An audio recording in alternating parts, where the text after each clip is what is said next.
Na mtazamaji wa Beka Online TV, karibu tuzungumze michezo. Mimi naitwa Mtani Joktani Fancy Reporter, wanaipata hivyo. Hii ni Beka Online TV, unaipata hivyo pia. Niko na winga wa kizamani Ramadhani Chobwedo. Bwana, uko vizuri? Ya, ndio niko vizuri.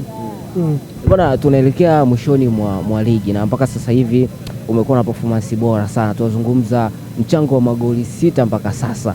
Ni mchango mkubwa sana ukizingatia unatoka katika klabu hizi ambazo ni za level katikati. Unajizungumziaje? Cha kwanza napenda kumshukuru Mwenyezi Mungu. Kiukweli najisikia jambo zuri kwa sababu nimeweza kuipambania timu yangu mpaka sasa hivi tupo katika nafasi nzuri ukiangalia. Kwa hiyo tumebakiza timu kwa kishindo kwa nafasi ya 5. Kwa hiyo si lengo letu la timu la kwanza limeshatimia kwamba timu ipo katika nafasi 5 za juu. Ina maana lengo la TRA United ni kukaa katika nafasi ya 5 na si kutafuta zile nafasi za kucheza kimataifa. Lengo la kwanza ilikuwa timu isitoke chini ya nafasi hizi za juu. Kwa hiyo katika ligi ilivyokuwa inaendelea, baadaye tukaona kwamba inawezekana tukipushi naweza tukapata nafasi ya 4, lakini lengo mama, kwa sababu timu ilikuwa mpya, imenunuliwa, wachezaji wengine wameongezeka, kwa lengo kabisa ilikuwa la timu ibaki katika ligi. Bana, mechi gani ambayo unaikumbuka katika hizi mechi ambazo tayari tumesha zishuhudia? Mechi gani ambayo unaikumbuka sana? Mechi naikumbuka ambayo ilikuwa mechi nzuri na ilikuwa mechi ngumu. Ziko mechi mbili. Kuna mechi tulicheza hapa na Singida, mechi fulani ilikuwa ngumu. Mechi nyingine tumecheza away na Simba, mechi ilikuwa ngumu sana, mechi ilikuwa ngumu kweli kweli. Vipi kuhusiana na hii mechi ambayo mlicheza hapa ikaisha 0-0 dhidi ya Yanga? Pia ilikuwa mechi ngumu sana. Yaani mechi za ligi kuu kiukweli nyingi zinakuwa tough, lakini hizi nilizokutajia zilikuwa tough sana. Sawa, tumebakiza michezo mitatu ligi iweze kutamatika. Baada ya kucheza dhidi ya Coastal Union, mchezo ambao unafuata ni dhidi ya Young African. Mchezo wa mwisho kama ambavyo nimezungumza hapa, sare ya 0-0 na Yanga wakashindwa kuondoka hata na shot on target. Katika huu mchezo tunaenda vipi? Mchezo wa Yanga kidogo uko mbali. Hapa na mchezo na Coast, kwa hiyo tukipambana na Coast tukipata matokeo ndio tutaplani, tamsikiliza mwalimu ana plani gani, twende tukapambane mechi hiyo inayofuata dhidi ya Yanga. Wewe una plani gani? Kwa sababu tukatai tukubali lazima mtacheza naye. Plani ni kwenda kupambana, ni kwenda kupambania timu ili mradi tupate matokeo. Kwa hiyo tutapambana, mengine tutamwachia Mwenyezi Mungu.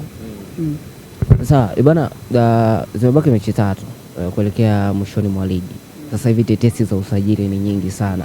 Performance kubwa ambayo umeifanya, jina lako linatajwa sana sasa hivi kujiunga na Simba. Pengine mpaka sasa hivi kuna simu ambayo tayari imeshapigwa?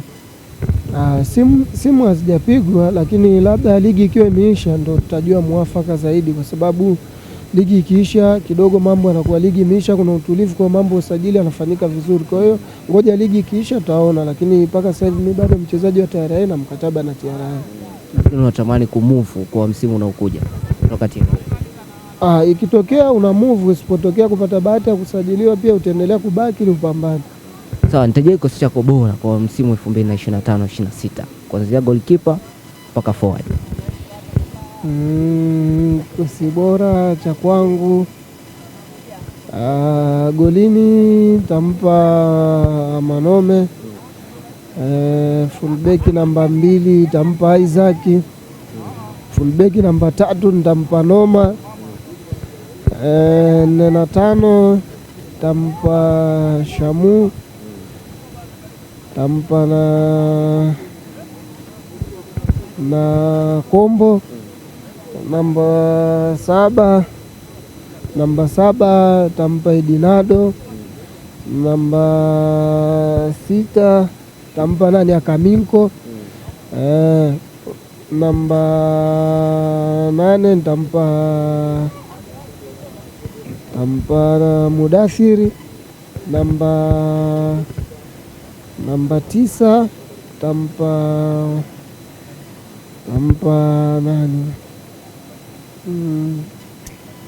nani striker huyu wa Pamba huyu, sijui mtu nani, juzi alifungati Tegesi. Tampa Tegesi. Winga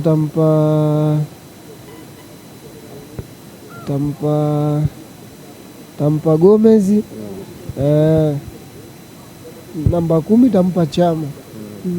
Bwana Kariakoo amesikika mmoja tu. Hicho ndo kikosi changu mimi. Sasa maisha ya Chobwedo nje ya mpira yako vipi? Maisha yangu mimi, maisha yangu bana, mimi ya kawaida tu, sio mtu fulani wa mambo mengi. Kwa hiyo maisha yangu yani mimi ni simple tu, yani nje ya mpira ni mtu fulani ambaye napenda yani kupumzika, labda kuangalia movie kidogo, ndo maisha yangu mimi, ila sio kwamba na mambo mengi hamna. Bana, kwa sasa hivi jina limekuwa kubwa sana. Vipi DM kwa upande wa dada zetu zinamwagika? Hamna bana, hamna bana. Hamna DM? Hamna bana DM. Kawaida tu. Hata moja? Hamna bana. Wengi tu marafiki wengine, unajua wale kuna watu umesoma nao labda kawaida hivyo, na marafiki wengine mnacheza mpira ndo sometimes mnatumia na message yani ile kwa kukuona ile mlipotezana labda muda mrefu, sometimes unakuta message zao. Ila hamna message nyingine tofauti na hizo ambaye za watu na wafahamu mwenyewe. Hivi ni beki gani ambayo ulikutana naye akakusumbua kweli kweli msimu? Yule Mpoki Mwakinyuki ndo amenisumbua mimi. Kupa bato. Amenipa bato na Kibabage pia alinipa bato mechi na Simba Dar es Salaam. Alinipa bato kweli kweli. Au ndo mabeki? Amenisumbua kweli kweli. Mechi kwa tough kweli. Si ni ubora wao au kuna namna ambavyo walikuwa wanataka kuzima zile kelele ambazo kwa zasikia kwa upande wao? Si ubora wao pia. Si ubora wao. Mechi kwa ngumu, kila nikipata mpira tumefika. Yeye nataka kufanya hivi, kwa sio mchezo. Shukrani.